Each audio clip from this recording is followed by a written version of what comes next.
I just listened to all 8 albums by Crosby, Stills, and Nash, and here are my thoughts. So I knew literally nothing about Crosby, Stills, and Nash going in. I learned that they are sometimes called Crosby, Stills, Nash, and Young because Neil Young would periodically join them for an album here and there. But I mean, as far as I knew, it could have been hard rock, it could have been psychedelic rock, it could have been anything. But what it ended up being, and what I found out as soon as I put on the first album, is that it is folk rock.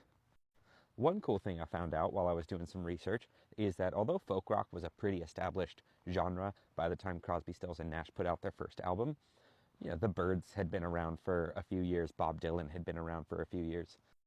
I had found that Crosby, Stills, and Nash really brought the genre into the 70s. They really facilitated this transition from, Woodstock, do drugs and sit in a park kind of folk rock to a kind of like 70s, very vocal harmony prominent mountain man kind of folk rock. Though the artists themselves were, very anti-war, very outspoken proponents of socialist politics, very outspoken proponents of drug legalization. Their music, I think, really created the signature folk rock sound of the 70s. So Crosby, Stills, and Nash starts off with 2 fantastic albums in 1969 and 1970. So Crosby, Stills, and Nash starts off releasing 2 fantastic genre-defining albums in 1969 and 1970. So the first one in 69 is just called Crosby, Stills, and Nash, so it's self-titled. Several good songs on this album. Overall, it encompasses just a very relaxed, very intimate, very romantic kind of sound, kind of vibe. So this album really ranges just from good to great. And the great to me was songs like Sweet Judy Blue Eyes, Marrakesh Express was really good, Long Time Gone was really good. What else we got? We got Helplessly Hoping, Lady of the Island, and then Wooden Ships. If I'm remembering correctly, all of those songs were ones that had especially popped out to me as making me really happy that I had started going through this band and that I was starting with this album.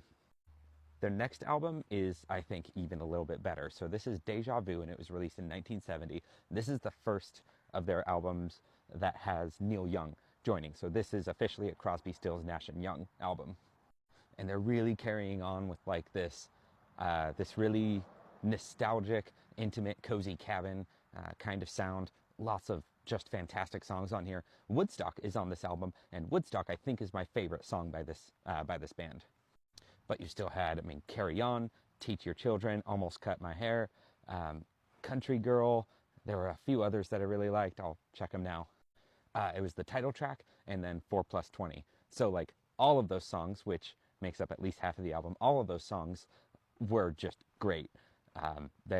I added them onto a playlist that heavily features this band, and they'll be on regular rotation for me.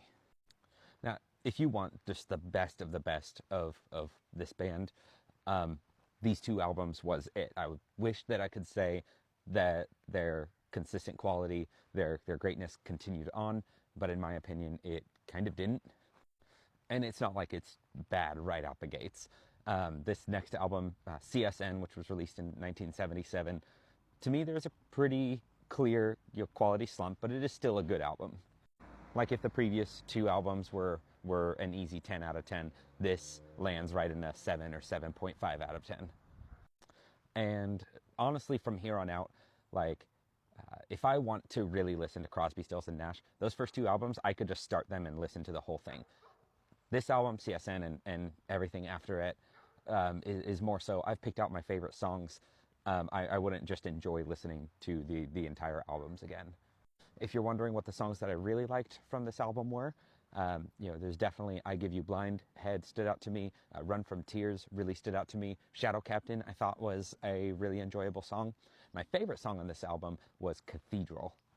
So Cathedral kind of leans into almost like a psychedelic soft rock sound, and the whole song just paints these word pictures for you.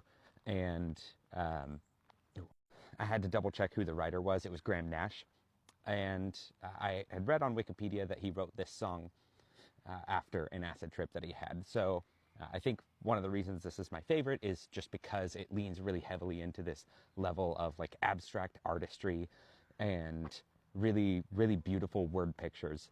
And that's something that just really captures the imagination. In 1982, they released Daylight again. Quality-wise, I feel very similarly for this album that I do for CSN, where I've picked out some of my favorite songs, and these are very good songs. I wouldn't enjoy just listening to the entire album front to back again. Wasted on the Way and Southern Cross definitely earn a spot on like the top 10, I would say, songs from Crosby, Stills, and Nash. These were fantastic tracks that more than stood out on their place on this album. Since I Met You, Too Much Love to Hide, and Daylight Again were also songs that had stood out to me on this album.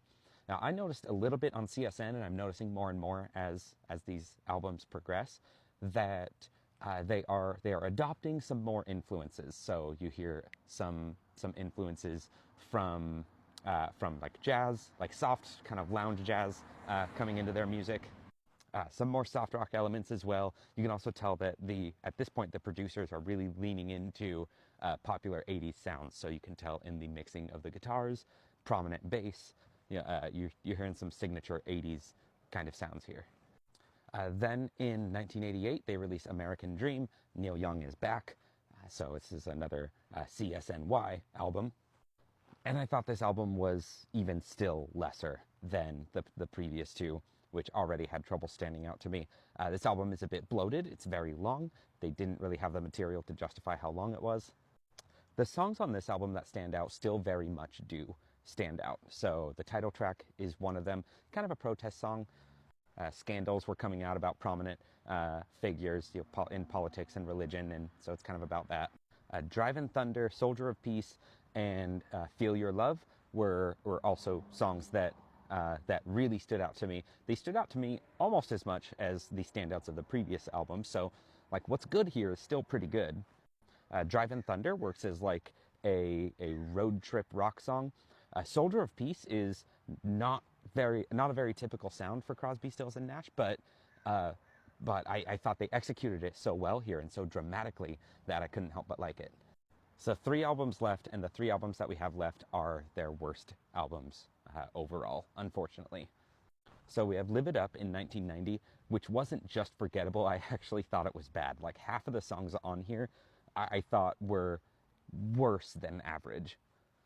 Most of the songs here, it's like if someone who wasn't a musician kept coming up with like 3-second ideas, whether it's a riff or a line or a hook, and then just building the entire song off of that without expanding on those ideas at all. Got to Keep Open on this album was actually pretty good. Haven't We Lost Enough was also pretty good. Got to Keep Open has a really easygoing, upbeat island rock kind of sound, which over the course of all these discographies I've gone through, Spirit had a lot of island rock. Tango in the Night by Fleetwood Mac, that album had a bit, and I'm just growing to really like it. It's hard to be in a bad mood while you're listening to easygoing island music. After the Storm was released in '94, which is only marginally better than Live It Up to me. The good news is the album is at least not bad. It's just that most of it is kind of forgettably average. Unequal Love and It Won't Go Away somewhat stood out to me here. So if you're looking to expand a CSN playlist, maybe add these songs, check them out, see if you like them. And then their final album, Looking Forward, released in '99. Neil Young is back for this final album, but I feel very similarly about it as I do the last one. Stand and Be Counted, Faith in Me, and Slowpoke were all right from this album. But yeah, the rest failed to deliver any kind of notable inspiration for me. There is my album ranking of these 8 albums. 1 and 2 are 10 out of 10 albums. You have to listen to the entire thing. You have to check this out if you're even somewhat interested in this genre of 70s folk rock. CSN and Daylight Again were, somewhat solid, so they were okay, and with several genuinely good songs to pull from them. American Dream, After the Storm, and Looking Forward, these are albums very similar in quality, quite boring throughout, and with fewer songs to genuinely pull from them and put onto a playlist. And then Live It Up at the bottom was actually a pretty bad album. That's what I got. Thank you for watching. I think I'll do Emerson, Lake and Palmer next.